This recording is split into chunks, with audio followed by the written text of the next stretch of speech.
This is your trigger warning. We will be discussing in the manner that my daughter was killed at Dallas Children's Hospital. On the early morning of August 14th, I received a phone call that Willow would be receiving her second liver transplant. We headed to the hospital right away, and they did all the labs and all that crap that they have to.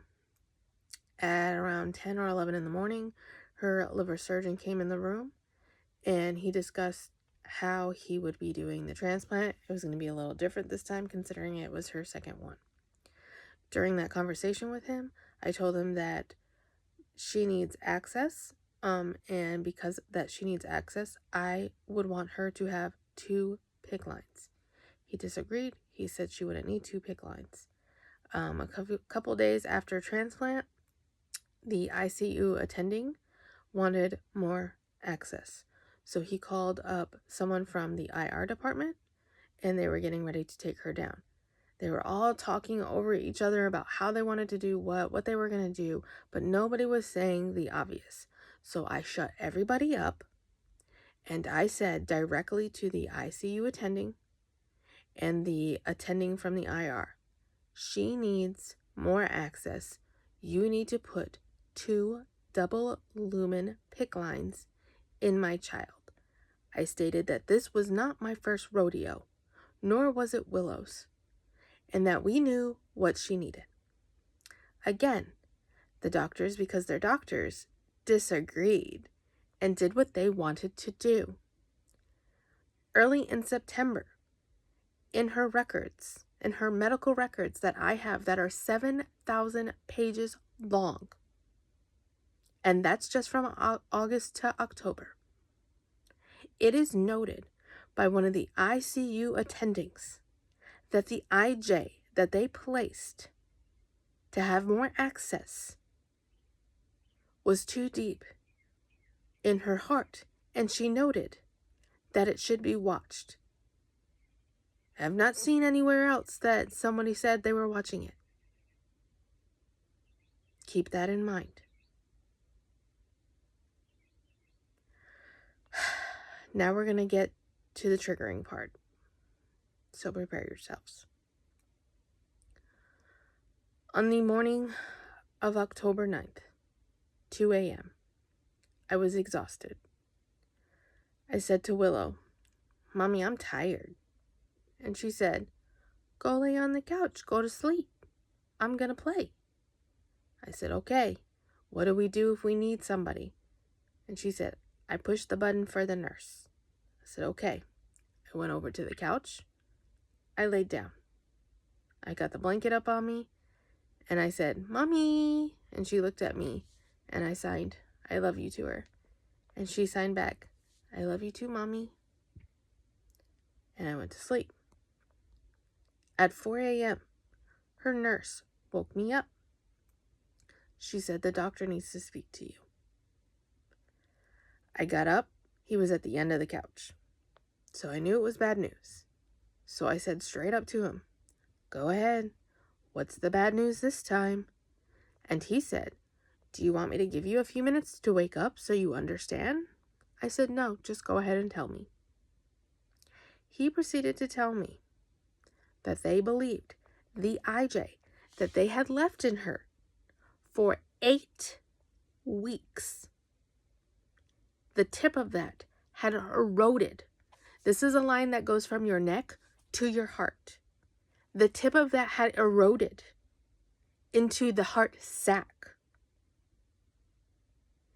And that everything that they had been pushing in through that line for the past few days wasn't going through her body. It was sitting around the heart sac. And this was causing her heart not to fully pump. They wanted to do a test to see if their theory was correct. And this test is called the bubble test. He told me that if anything were to go wrong, he had already called for ECMO to be sitting at her door. ECMO is something that we all heard about during COVID times because it was keeping people alive. I called my husband, who was at home that night. I made the doctor explain to him as well.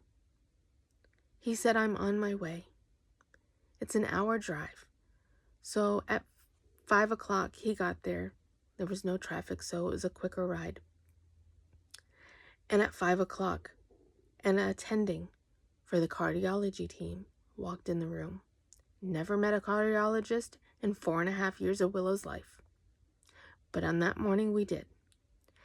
This man came into her room and boasted about what an amazing doctor he is. He said specifically to my husband and I, "You don't want anybody else in the room with Willow. I am the best at this. I am great. She's in good hands." 5 minutes later, she was dead. By his actions. There were 4 doctors in that room. 2 of them from the ICU, the attending and the fellow. The cardiologist attending, who boasted about how amazing he is. And I'm not sure if the other lady was radiology or cardiologist radiology, because of how Southwestern wrote their letter to me. We'll get to that soon. Willow is sitting in the bed. She is playing and bossing her nurse and her charge nurse around. She couldn't have anything by mouth still, like food and drink wise, but sometimes they would let her dip a sponge in some water and put the sponge in her mouth, which is what she was doing. She didn't have like a gown on, so the water was drizzling down and hitting her chest, and she didn't like that. So she said, "Oh man, I'm getting wet. I need a bib." So the charge nurse laughed, went and got 2 different color bibs and brought them to Willow and said, "Which color do you want?" She chose and she put the bib on her. Willow took another drink and then she said, "That's much better. Thank you." They did what's called a bubble test. They took 9 cc's of fluid, 1 cc of air. They pushed them through 2 different syringes to create bubbles. Then they took that, hooked it to her IJ, and pushed it. The ICU fellow pushed it. Me and everyone in that room saw on the ultrasound machine the bubbles. And my husband and I had relief because their theory was correct, and now they could drain her heart sac and she would be fine. But no, the attending from cardiology said, "You did that too fast. I wanted to get it on video. Let's do it again." So the ICU attending hooked up another one. Willow said, "It hurts. My heart hurts." And you could see the fear in her face. He pushed that fluid in her line, and I watched her have a heart attack. Her eyes went in the opposite directions, and her little body fell to the left. Her heart rate dropped to 0. The room flooded with people. They did CPR for 33 minutes on a heart that couldn't pump. It did nothing. They wanted to call her time, and my husband said, "Why haven't you done ECMO? Why haven't you given her a chance? She's fought so hard to live, and you're just gonna do her like this?" They cracked her chest open and saw she didn't need ECMO. All the goddamn fluid was around her heart. They drained it, and after 45 minutes of her heart not beating, it beat on its own. And that is a testament to her strength.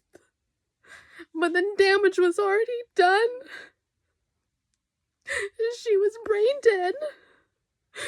So the next day, I made the decision to take her off the breathing tube.